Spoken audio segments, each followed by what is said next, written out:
vous en êtes peut-être aperçu, beaucoup de personnes en situation de handicap n'ont pas de prise en charge. Pour y pallier, Emmanuel Macron a annoncé, lors de la conférence nationale du handicap du 26 avril 2023, la création de 50 000 solutions médico-sociales pour les enfants et les adultes handicapés d'ici à 2030. Un an après, où en est-on? Le dispositif a démarré sur la base d'une circulaire publiée en décembre 2023 qui a apporté des informations, notamment sur le financement. Le gouvernement veut mettre sur la table une enveloppe de 1,5 milliard d'euros gérée par les ARS qui vont la distribuer aux gestionnaires d'établissements et services sociaux et médico-sociaux. Les 50 000 solutions, en quoi ça consiste? Le ministère des Solidarités a expliqué ce qu'il entendait par là, des solutions tournées vers le milieu ordinaire. L'idée est de passer d'une logique de place en établissement médico-social à une logique de parcours en proposant des solutions sur mesure aux personnes handicapées.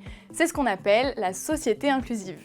Les nouvelles solutions devront être recherchées en priorité parmi les dispositifs de droit commun, comme l'école ou le domicile, avec un accompagnement. Les dispositifs spécialisés ne devront être mobilisés que sur demande des personnes handicapées et s'ils répondent à des besoins spécifiques ou complexes. Par exemple, au lieu d'être pris en charge en IME, un jeune pourra se voir proposer sur une même semaine un accompagnement à l'école, en accueil de jour et au club de sport. Les professionnels vont donc devoir adapter leur offre pour promouvoir l'inclusion et répondre à la volonté des pouvoirs publics de désinstitutionnaliser le secteur. Bon, après, il y a plusieurs difficultés dénoncées régulièrement par les associations. Quelques exemples. L'accessibilité, de nombreux bâtiments et transports ne sont toujours pas adaptés aux personnes handicapées.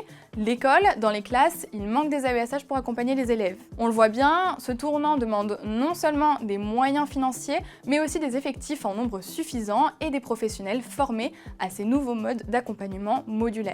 Est-ce que ces conditions seront réunies d'ici à 2030 pour mettre en place les 50 000 solutions promises par le chef de l'État? Vous retrouverez toutes les informations sur lemediasocial.fr.